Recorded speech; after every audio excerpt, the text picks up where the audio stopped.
kecil, gak pernah dikasih besar. Amin. Karena saya mau menyenangkan hati yang sana. Bukan saya sombong-sombong. Ini agak struggling sedikit.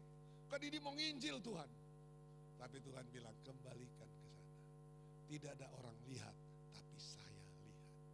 Ya puji Tuhan, saya taat taruh di sana. Tapi begitu taruh, hati ini penuh sukacita. Amin. Kalau saudara melakukan firman Tuhan, ada sukacita yang gak pernah saudara rasakan. Amin. Kalau kita melakukan, ada satu accomplishment, ada satu pokoknya kita merasa puas akan sesuatu yang kita lakukan. Nah begitu juga hidup saudara. Hidupnya Musa 40 tahun seperti dia biasa mengembalakan domba. Diberkati ya diberkati, banyak domba, punya mertua, dikasih istri lagi, dikasih anak lagi. Tapi tidak terjadi dalam hidup. Sebab itu mulai hari ini mari kita fokus akan rencana Tuhan. Tuhan telah duduk di atas takhta, wujudnya. Jangan merayakan hari raya yang secara jasmani.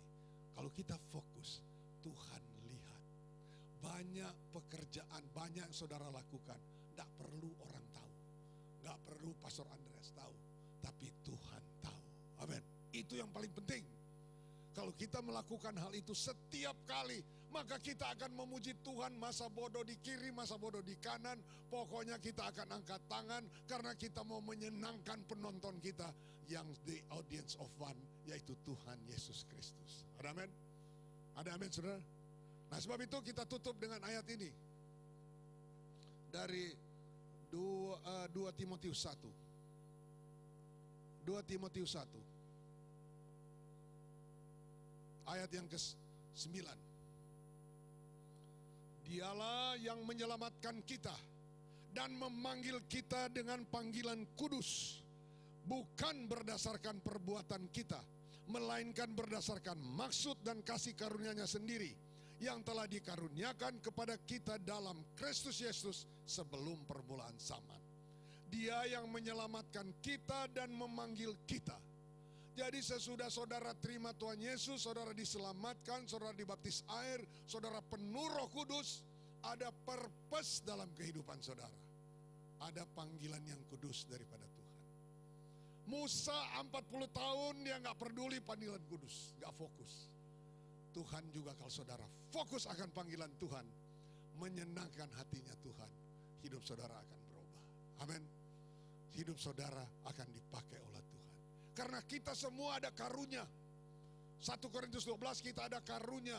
Dan Tuhan selamatkan kita, ada purpose. Kita diselamatkan dari lumpur dosa.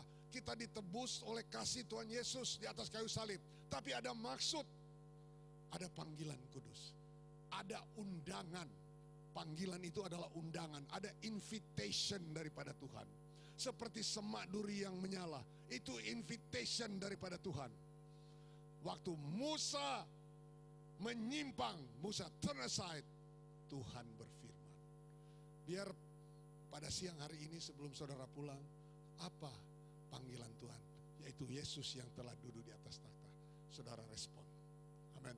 Supaya saudara pulang dengan sesuatu yang baru. Dan Tuhan akan berfirman dan Tuhan akan pakai saudara. Ada amin? Mari kita berdoa. Haleluya. Biar mungkin beberapa menit ini kita lihat hubungan kita dengan Tuhan. Kalau saudara belum pernah mengaku menerima Tuhan Yesus, belum pernah tahu bahwa dosa-dosa saudara telah dipakukan di atas kayu salib, Yohanes 1 ayat 12, barang siapa percaya dan menerima, diberi kuasa menjadi anak Allah. Biar Roh Kudus bekerja saat ini. Kalau saudara ini seperti biasa, mungkin dalam kehidupan seperti biasa, tapi kalau kita fokus akan rencana Tuhan, kita menjadi sesuatu. Respons akan undangan daripada Tuhan. Mau ikut di dalam kemuliaan Tuhan. Mau lihat wujud yang asli. Wujud Kristus, substance-nya. Yaitu Kristus yang sekarang telah duduk di atas takhta. Oh Tuhan, kami berdoa saat ini. Mari Roh Kudus, aku undang supaya Engkau berkarya di dalam setiap umat-Mu yang hadir pada malam sore hari ini Tuhan. Berbicaralah Tuhan. Tuhan, yang belum menerima Engkau, biar Engkau jamah Tuhan. Yang sudah menerima tapi hidup biasa-biasa, biar kuasa Allah mulai mengalir dan merespons akan panggilan ilahi. Terima kasih Tuhan. Terima kasih Tuhan. Kami puji Engkau, kami sembah Engkau. Haleluya, haleluya, haleluya.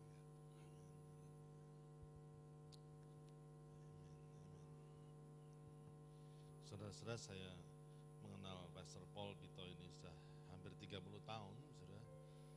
Dan I'm watching his life. Saudara. Saya mengikuti kehidupannya. This is the message yang selalu dia katakan. Dan bagi saya ini temanya renungan kita ini adalah the audience of one. The quality of our Christianity, itu kualitas dari kehidupan kekristenan kita itu bukan karena pendapat orang lain tentang diri kita, bukan. Kita berbuat baik bukan supaya istri kita bisa ngomong bahwa kita suami yang baik di depan orang. Kita berbuat baik bukan supaya nanti anak-anak kita ngomong sesuatu yang baik tentang papanya atau mamanya, bukan. Kita semua berbuat apa yang kita lakukan hari ini supaya kita bisa menyenangkan apa yang menjadi hati Tuhan, kesenangan hati Tuhan. Amin, saudara. Dan Pastor Paul Pitoy tinggal di Los Angeles, kota yang besar, kota yang luar biasa, melayani di sana, dan dia tergabung dalam satu organisasi gereja yang cukup ternama, saudara. Pelayanannya juga bagus, luar biasa, saudara. Tapi akhirnya dia memilih ke kota Portland yang kecil, saudara. Saya pikir kan ya sebetulnya kalau sudah begitu kan sudah mesti diperluas networkingnya semuanya. Tetapi karena dia taat sama Tuhan dan dia pindah ke kota yang kecil, saudara, di Portland, Oregon, saudara. Dan di situ sampai hari ini. Dan setelah bertahun-tahun melayani Tuhan, saudara, dan akhirnya ke Indonesia. Saya pikir untuk membangun satu gereja yang gimana di Jakarta atau bagaimana. Enggak, saudara. Dia pergi ke Sulawesi Utara, masuk ke desa, namanya Desa Paso, saudara. Dan di sana di Desa Paso dia merintis bertahun-tahun, saudara. Berapa tahun, saudara. Merintis.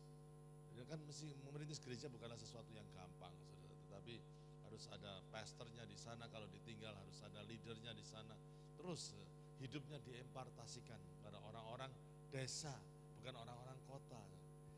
Tetapi itu yang menjadi hati Tuhan. Dia hanya ingin menyenangkan bukan manusia, tapi he's learning to be obedience to God. Mau taat kepada Tuhan. Desa Paso ini terkenal desa yang gelap, saudara. Semua orang takut kalau melintasi Desa Paso ini, desanya preman-preman, saudara. Kalau saudara mau tahu Desa Paso, saudara tanya sama Jacqueline Selose, penyanyi itu dari Manado asalnya. Semua tahu bahwa desa ini kalau ada mau bunuh orang, mayatnya dibuang ke Desa Paso. Mau ke sana, saudara, dirampok dan lain sebagainya. Tapi yang dipilih kok begitu, saudara. Ya sudah, melayani. 2 tahun yang lalu saya diajak oleh Pastor Paul Pitoy ke Desa Paso. Saya kaget karena saya melihat ada satu gedung bangunan gereja yang indah, saudara. Bupati datang dan banyak orang memuji Tuhan dengan luar biasa, saudara. Dan lebih lagi, saudara, dalam 2-3 tahun terakhir ini Desa Paso dinyatakan oleh Bupati, saudara, menjadi desa yang paling aman di Sulawesi Utara. Saudara, luar biasa, saudara. Tidak ada spotlight di situ, saudara. Yang penting itu obedience, saudara. Orang kepingin grafiknya selalu kepingin naik, saudara, ya. Tapi Tuhan punya rencana yang lain, saudara. Tuhan memimpin kita dengan cara yang lain. Yang penting kita memuaskan hati Tuhan, bukan memuaskan hati siapa-siapa. Dan kalau kita membiasakan itu, saudara, kita akan hidup dalam kerendahan hati dan saudara akan melihat penyertaan Tuhan itu begitu luar biasa. It does not matter, it's not important how people think about you. It's not important at all. The most important thing is how God value our Christianity, how God value our heart. That's the most important things in our life. Oswald Chamber mengatakan bahwa you cannot preach the greatness of Christ and at the same time you want to give an impression of how good you are. Saudara tidak bisa memamerkan Kristus yang luar biasa itu. Dan pada waktu yang sama, engkau ingin memberikan kesan kepada orang lain bahwa engkau juga hebat. Tidak bisa, harus pilih salah satu.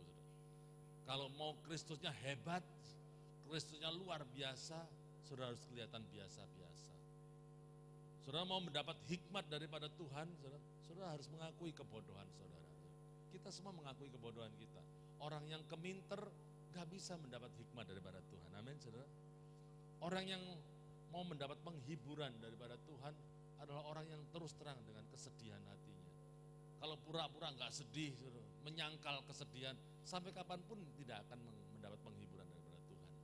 Orang yang mau mendapat kekuatan daripada Tuhan dan pertolongan daripada Tuhan, dia harus mengakui ketidakberdayaannya, bahwa dia lemah di hadapan Tuhan. Dalam kelemahan, kuasa Kristus menjadi sempurna. Itu semuanya itu. Christ become everything. Kristus itu menjadi segala-galanya kalau kita mau mengosongkan diri kita. Itu kuncinya di situ. Dan kalau orang sudah membiasakan begitu, saudara, hidup ini tidak ada beban. Karena saudara tidak menjadi orang Kristen untuk menyenangkan siapa-siapa. Saudara tidak akan menjadi orang Kristen untuk memberikan kesan yang luar biasa pada orang lain bahwa saudara hebat. What for? Saudara akan menjadi orang Kristen yang selalu memikirkan bagaimana aku menyenangkan hati Tuhanku seumur hidupku. Amin, saudara. Biarlah dasar yang kuat ini menjadi dasar kehidupan kekristenan kita, dan nama Tuhan akan dipermuliakan melalui kehidupan kita. Amin, saudara. Amin. Mari kita siapkan hati kita, saudara. Pastor Yose akan memimpin perjamuan kudus. Bagi kita semuanya, mari kita berdoa. Tuhan, siapkan hati kami untuk perjamuan kudus, dan biarlah Tuhan Kristus, the most important things is Christ in us, bukan yang lain, bukan reputasi kami, bukan nama baik kami, bukan kehebatan kami, bukan. Aku harus makin berkurang-kurang dan Kristus makin bertambah-tambah dalam kehidupanku. Terima kasih Tuhan, meteraikan firman-Mu dalam kehidupan kami, meteraikan juga melalui perjamuan kudus pada siang hari ini, dalam nama Tuhan Yesus Kristus. Amin. Selain perjamuan kudus, silakan maju ke depan.